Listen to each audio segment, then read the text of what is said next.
Kenapa ini penting? Sebuah organisasi yang punya visi, ya.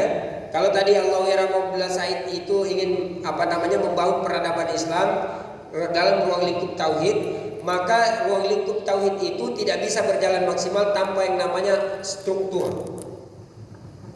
Maka struktur itu kalau dalam kaidah fikihnya ma la yatimul wajibu illa bi fawal wajib, maka struktur dalam konteks ini ketika kita ingin membangun peradaban Islam, memperjuangkan Islam, maka struktur itu satu keniscayaan penting.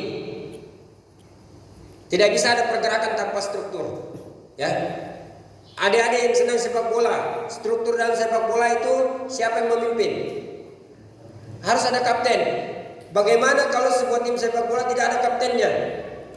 Ya, tidak ada strukturnya. Pokoknya terserah kamu main sebelah mana. Strukturnya kan ada penjaga gawang, bertahan, gelandangan, terus kemudian penyerang. Ya, itu namanya struktur. Kenapa struktur ini ada? Untuk sampai kepada visi yang namanya menang. Orang bermain sepak bola itu targetnya apa? Menang, ya. Dan untuk menang itu harus membuat apa? Gol, ya. Kalau ada orang main bola tapi tidak mau menggolkan, berarti tidak punya visi itu. Ya. Ya nggak menang lah, nggak ada gol. Nah, untuk bisa terjadinya gol tersebut, maka harus ada struktur. Ya. Maka struktur ini penting. Dan yang masalah adalah kalau orang tidak memahami strukturnya. Kamu itu tugasnya tangan. Tangan itu memasukkan saja ke dalam mulut, bukan kamu juga ikut mengunyah. Kaki, tugasmu itu untuk berjalan secara struktur. Kamu itu kaki itu untuk berjalan, berlari, melompat. Jangan pula kamu ikut makan. Repot, tugasnya makan ya ini. Itu namanya struktur, ya.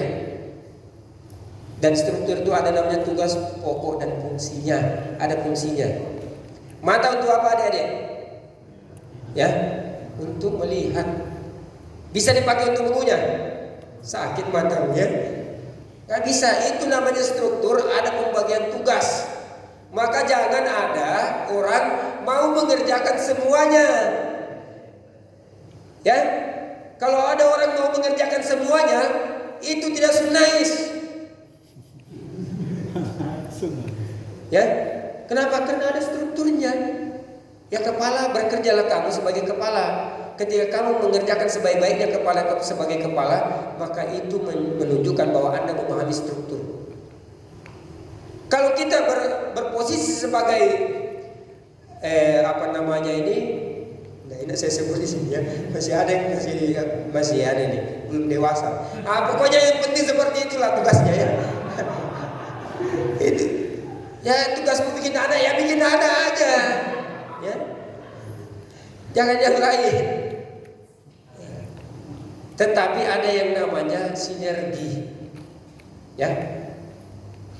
Struktur ada, semuanya bekerja, tapi itu harus ada namanya sinergi antara satu dengan yang lain. Dakwah mau menonjolkan diri sendiri nggak bisa, ya. Pendidikan mau menonjolkan diri sendiri nggak bisa.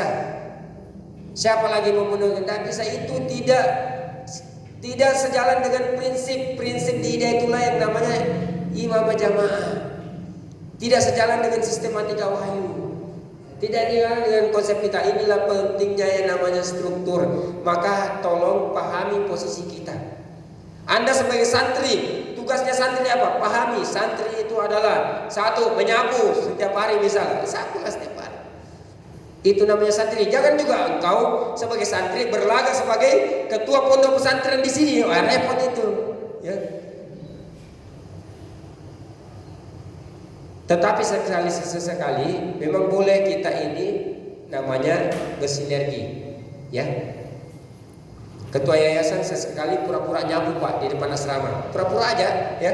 Itu lari semua santrinya pergi ambil sapunya Bapak itu, ya. Jangan Ustaz yang menyapu. Ini tugas kami. Ya, aku kan main-main aja, bukan cek aja. Kalian ini sensitif atau enggak gitu, ya. Ini struktur. Pentingnya yang namanya struktur ini. Ya, insyaallah. Ini saya tidak perlu terangkan satu persatu strukturnya. Nah, ini strukturnya di DPD. Silakan nanti dilihat yang untuk kita ya. Ini jaringan Hidayatullah. Supaya saya ingin menyampaikan kepada teman-teman bahwa ini sudah tidak cukup Hidayatullah di Indonesia ternyata. Alhamdulillah sudah ada tiga tempat yang kita isi perwakilan kita meskipun belum diresmikan. Sudah ada 3 perwakilan kita di luar negeri Pak. Di Turki, di Sudan, di Mesir kalau salah satunya itu. Ada 3. Nanti adik-adik yang mau kuliah di luar negeri, yang mau di Amerika kah, silakan. Yang nggak usah takut dengan bayangan Amerika. Mau kuliah di mana lagi? Di Somalia, ngeri-ngeri kalau Somalia. Kita pergi merampok namanya Ustaz kalau di sana ya. Gak apa-apa. Kuliah kalau bisa sampai kemana, sampai ke akhirat pun tak apa-apa kalau memang ada peluang gitu ya. Kuliah deh. Kami ini sudah terlanjur tua, jadi susah lagi untuk kuliah jauh-jauh. Ada yang punya peluang ini, niatkan, cita-citakan. Jangan khawatir mau kuliah di Inggris tak apa-apa. Nanti saya temani ke sana. Kita nonton Liverpool lawan Manchester United misal. Di luar waktu-waktu kuliah boleh gitu ya. Kenapa demikian? Karena ya mungkin inilah ya salah satu visi dari Allahyarham Abdullah Said itu bahwa ya kita ini kafatan linnas rahmatan lil alamin. Dan ini masya Allah ya, ini saya sampaikan ya Ustaz, hadis di nikmah kita. Ada Ustaz Wahyu namanya, itu insya Allah sekolah dengan beliau itu. Kemarin kami pertemuan dengan beliau sama Ustaz Asih.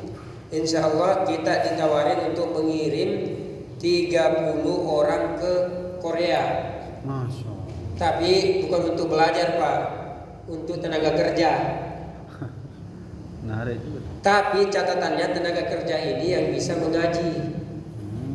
Karena di sana diorientasikan bukan hanya untuk bekerja, tapi untuk berdakwah juga. Ini dikasih jatah waktu sampai bulan 11.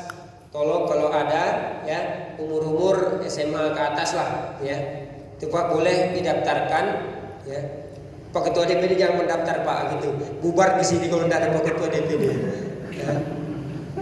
Ini penting. Kenapa? Ini mungkin disinilah salah satu bentuk dari penyebaran dakwah kita yang mungkin lewat hal-hal seperti itu. Lewat pendidikan sudah, lewat pekerjaan ini yang belum. Nah, kami ini sedang mencari 30 orang untuk diberangkatkan ke Korea. Nanti akan di training ya. Tempo hari ada yang sempat menawarkan itu ke Inggris. Tapi dengan catatan harus menyiapkan anggaran sekitar 15 juta satu orang. Saya tolak langsung. Wah, kalau seperti ini saya tidak mau ya. Nanti anak kita dijual di sana kalau sudah seperti ini, niatnya sejak awal sudah tidak beres ya. Jadi saya tanya memang berapa biaya, ada nggak biaya? Ada biaya, apa biayanya? Ya Bapak datang ke Jakarta ya pakai biaya lah, masa kita juga biaya. Satu. Kemudian yang kedua apa? Administrasi seperti surat-surat, kemudian apa paspor ya, nah itu ya visa itu saja. Selain itu sudah. Nah ini mas kalian ya.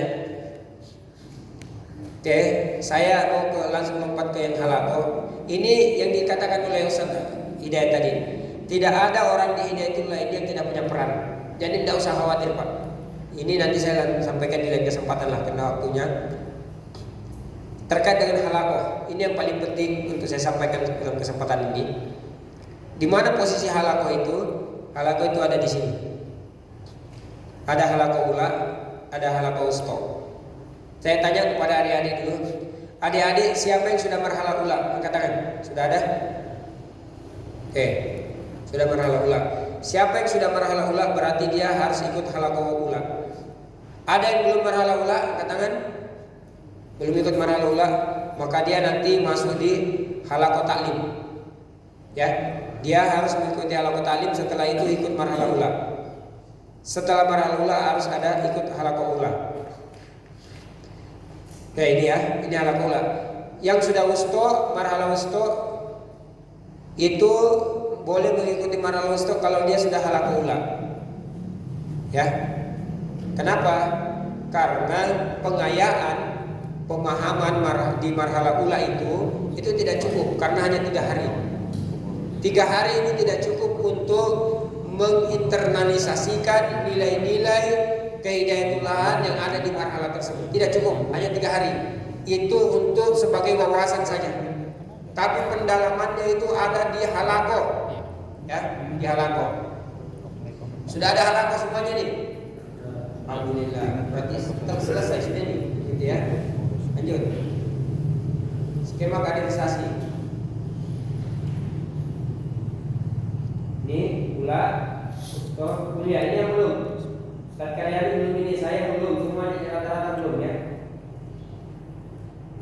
Nah, ini pernyataan Bapak Pemimpin Umum. Baca baik-baik dan renungi baik-baik.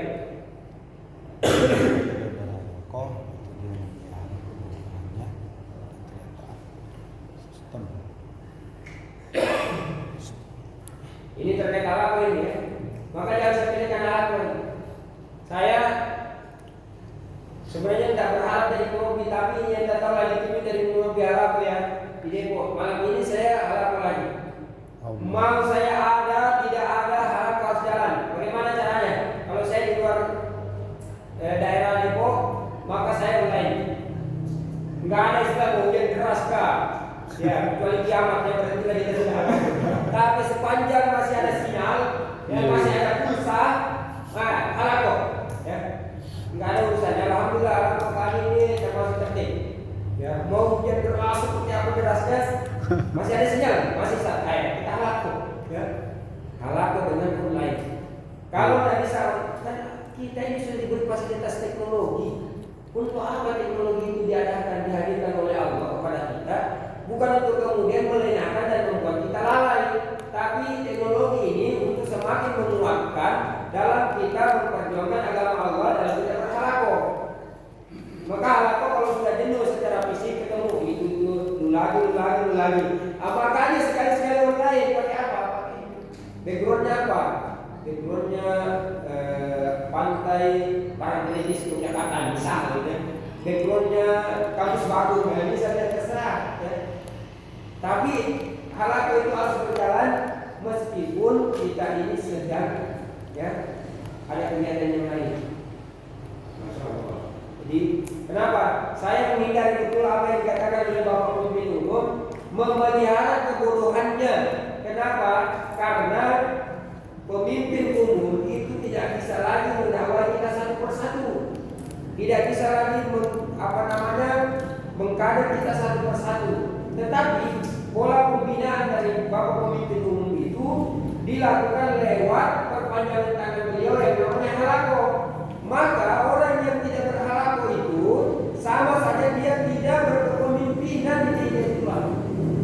Ya. Saya maaf itu menegaskan itu lagi pada kita ya. Sampai masuk ke OPT ini ya. Tidak apa-apa Pak, gas pun terus. Ya, dengan kesempatan ini kita teman-teman ini ya, gas aja. Jadi seperti itu penyikapan kita dengan halaqah. Maka berkepemimpinan ini dengan salah satunya itu dengan halaqah. Ya. Ya. Tidak boleh baterai ini kita yang kalah Pak kalau ini.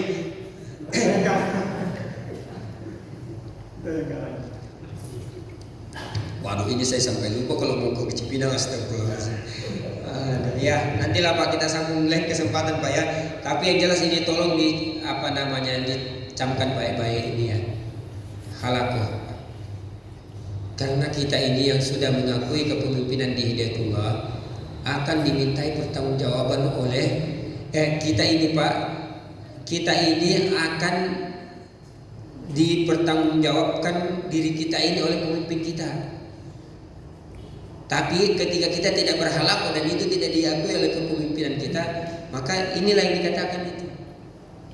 Ya. Jiwa kita, diri kita ini dipertanggungjawabkan oleh pemimpin kita. Kalau kita betul-betul berjanji setia dengan kepemimpinan di Hidayatullah. Masya Allah. Nah, saya cukupkan dulu sampai di sini. Insya Allah nanti mungkin akan kita lanjut di lain kesempatan. Saya sudah menyiapkan apa itu halaqah, fungsi halaqah, program jalan halaqah, adab berhalaqah dan sebagainya. Sekiranya demikian, mohon maaf sekali lagi karena memang harus mendampingi Ustadz Asis Subagio di Cipinang, sehingga kami tidak bisa menyelesaikan kegiatan ini sampai selesai bersama Ustadz sekalian. Sekali lagi kami mohon maaf dan mohon doanya agar kami bisa tetap istiqomah di dalam perjuangan ini, dan kita bersama-sama dikumpulkan Allah Subhanahu wa taala nanti di yaumul qiyamah dalam surganya dan barisan Nabi Muhammad sallallahu alaihi wasallam. Adanallahu wa yakum ajma'in, billahi taufiq wal hidayah. Wassalamualaikum warahmatullahi wabarakatuh. Padahal baru ganti mic ini ya, langsung selesai ya.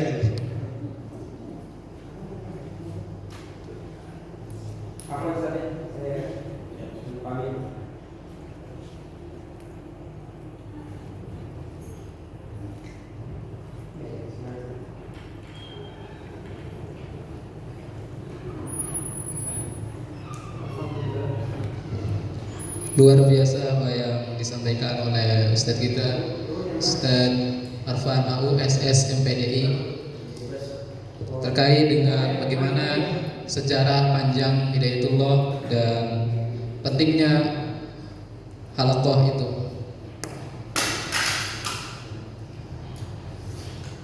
Dan sebenarnya masih banyak materi tentang halaqah, namun karena ada beberapa hal sehingga tidak bisa disampaikan secara semuanya, dan insya Allah akan disampaikan pada waktu yang lainnya karena beliau ada acara.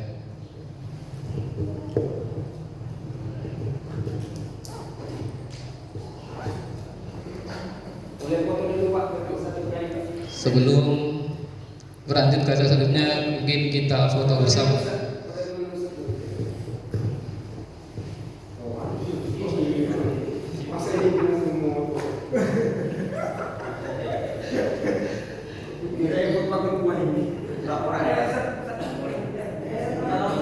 Ayo Pak Ustadz.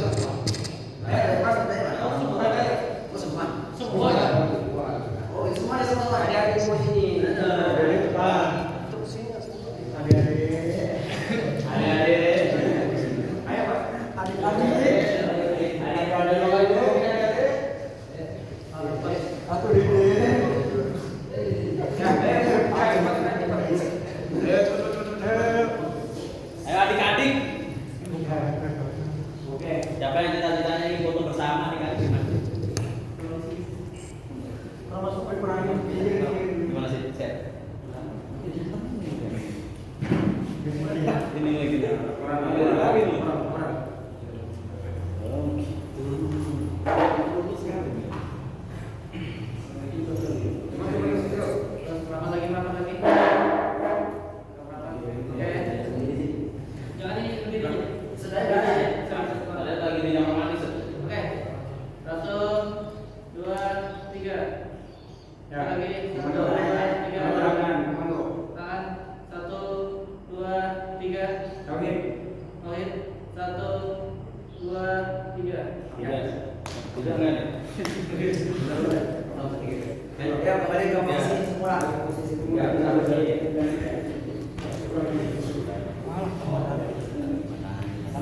Dari pagi.